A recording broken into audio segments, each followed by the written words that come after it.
Maritime Biofuel Insets, it's something that's quite straightforward actually. It's basically a fuel switch where we allow our customers to switch from conventional fuel to a renewable fuel, something that's based on the book and claim principle. So any customer to any of the Greencarrier brands can come to us and ask for a Maritime Biofuel Inset.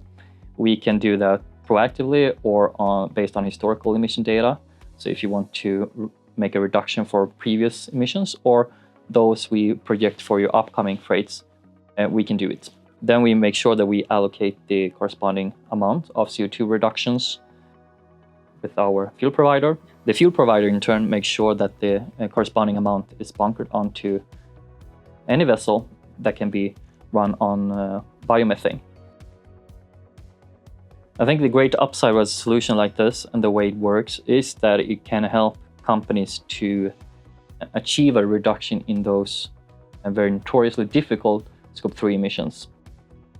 So at the end of the day, obviously, we need the customers' auditors themselves to validate the reduction, but this is a tool that can help you get to that point where you can actually mitigate your own emissions in Scope 3.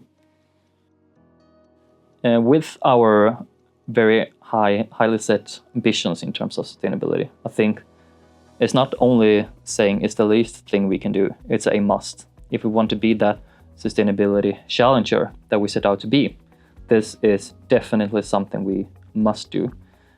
I think we've managed to find a solution here that suits the Greencarrier approach to be a more sustainable logistic company, but it's something that would also suit the needs of the customers. Just basic common sense here. That is just something that we must do. And I'm very happy and proud to say that we are doing this here now. I think we need to remember that we are one of the early adopters when it comes to Maritime Biofuel Insets. We are one of the first players of our kind that is able to offer something like this. However, so far we've only got positive feedback. So I think we can only see the beginning. We know that we have EU regulations about sustainability reporting and mitigating emissions coming our way. Driven by that, we will see an increased demand, an increased embrace of products of this kind. So I'm very optimistic about the future, but I know that there's a lot of change that needs to take place within our sector as well. The nice thing is that we can offer that for one single shipment for one customer today already. But when you look on the larger scales, I think we still have a long way to go. Being someone who works with sustainability every day, I see the need. When that is hard to tell, the sooner the better. That's the key here.